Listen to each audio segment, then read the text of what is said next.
I knew something was off the moment she asked me to bring her the jar. We'd lived together for almost 2 years. I knew her rhythms, when she fake laughed, when she needed space, when she wanted attention, but didn't want to ask. But that afternoon, her tone had shifted. Not tired, not stressed, just measured. As if every word had been rehearsed. Can you grab the glass jar from the basement? The one with the red lid. I paused. Which one? The shelf's full of jars. You'll know the one, she said without looking up from her phone. That was the first real clue, not what she said, but how she said it. She didn't care which jar I brought. She was testing something. A reaction. A response. And when I gave her none, she forced a smile that didn't touch her eyes. The basement was half finished, cluttered with boxes of old college notebooks and used workout gear, Christmas lights we never bothered to hang. I scanned the shelves and sure enough, near the back, a single jar with a red lid. Clean. Unlabeled. But something about its placement struck me as deliberate, like it had been positioned for effect. I reached for it and knocked over a small tin behind it. It clattered loudly. When I bent down to pick it up, I noticed a folded slip of paper wedged between the wall and the shelf. It wasn't addressed to anyone, but the handwriting was hers. Stop pretending he doesn't know. You're not that clever. The words punched harder than I expected. I stood there, staring at it, while my mind shuffled through memories like index cards. Whispers behind doors. Weekend trips that didn't feel restful. The way her phone never left her hand anymore. I didn't bring up the note. I just carried the jar upstairs and handed it to her without a word. She took it carefully, like it was fragile. Glass jars don't usually make people nervous, but she looked at it the way someone might stare at a loaded weapon. What's this? I asked casually. She blinked. What do you mean? This jar. Why now? Oh, she said too quickly. I just thought it would be cute to start saving mementos. Ticket stubs, notes. I don't know. Couple stuff. We'd never done couple stuff like that before.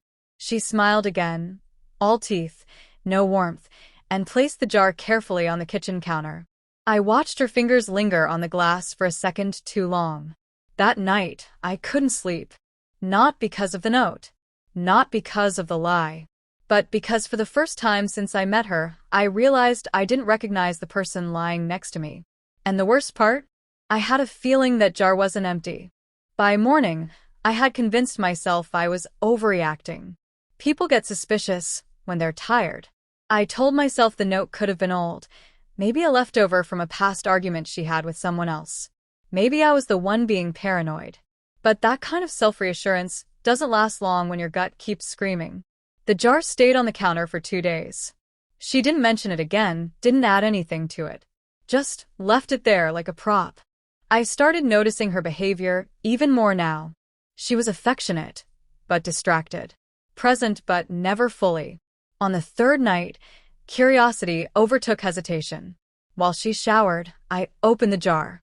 Inside, carefully folded, were 3 faded movie ticket stubs, all dated within the last 2 months. Strange. I hadn't been to a theater since January, and these were from March. Each stub had a different title. All romance films. She hated romance. I checked the timestamps.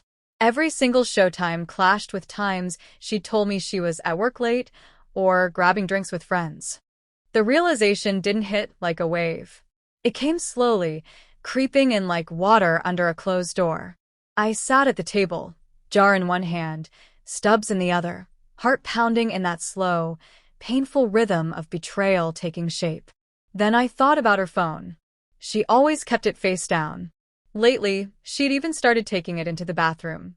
That night, after she fell asleep, I took a risk. Her lock screen hadn't changed. I opened her gallery. Nothing too suspicious at first.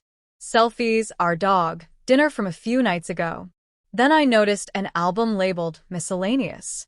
Inside were photos of dinners, hotel lobbies, blurred pictures of someone else's shoes across a table, a man's hand on hers.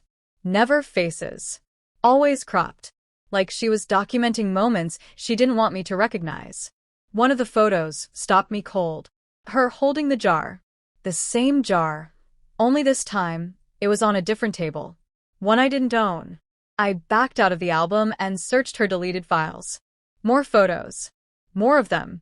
Then a screenshot of a message, saved before it disappeared. Don't forget to take the jar back. It's part of the game.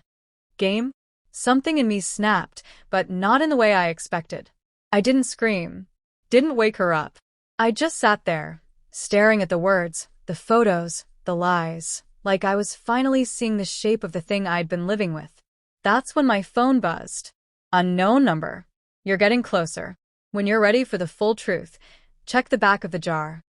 I froze. Someone else knew. Not only that, they wanted me to find out.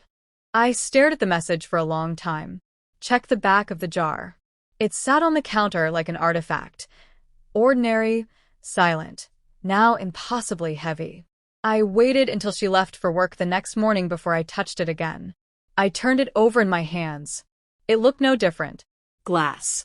Red lid. Slight scratches near the base from where it had been moved around. But on the back, hidden beneath the faint curve of a fake label that looked like simple decoration, I noticed a tiny air bubble and the edge of a seam. It wasn't just a label. It was a sticker, deliberately placed. Peeling it back revealed a fold of thin paper, taped flat to the inside wall.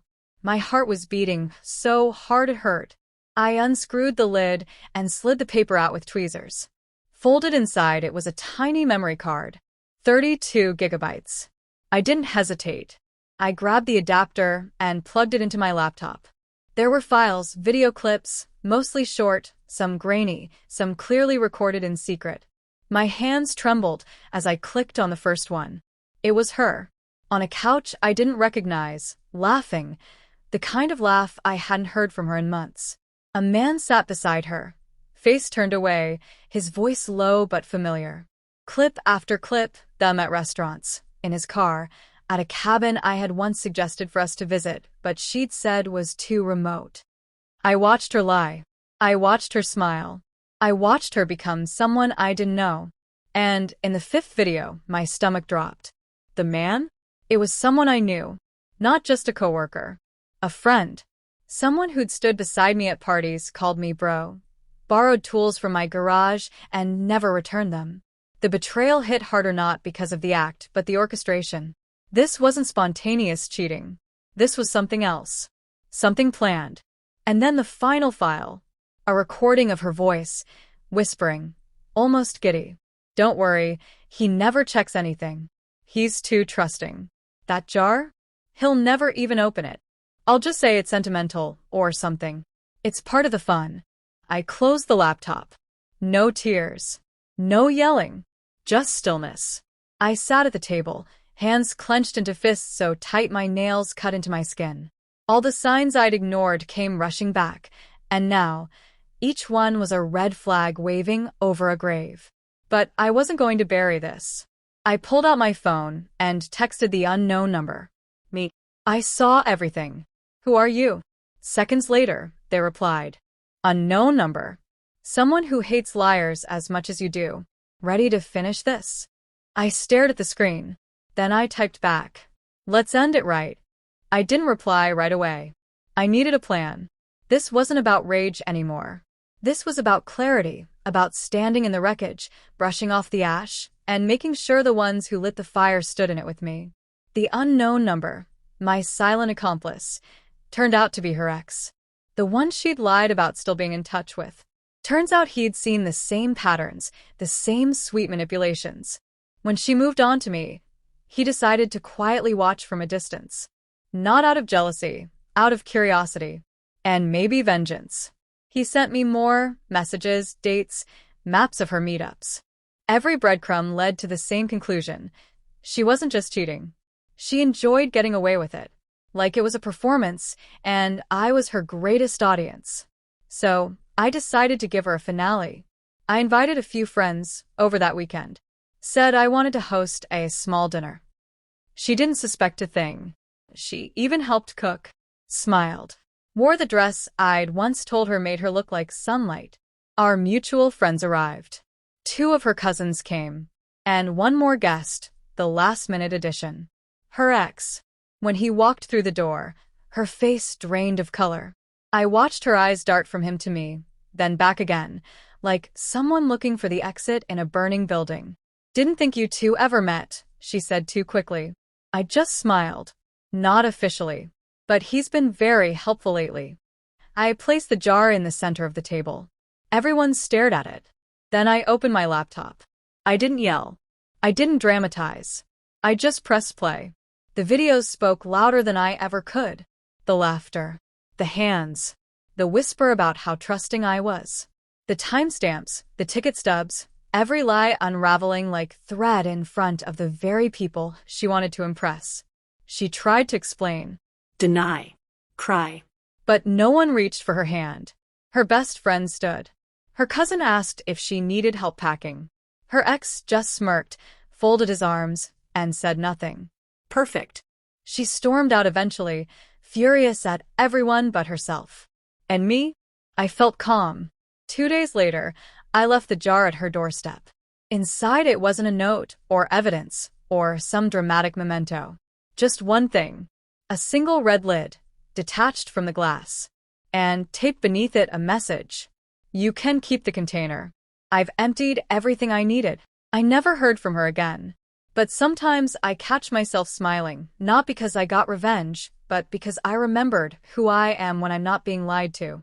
And because I'll never mistake silence for loyalty again.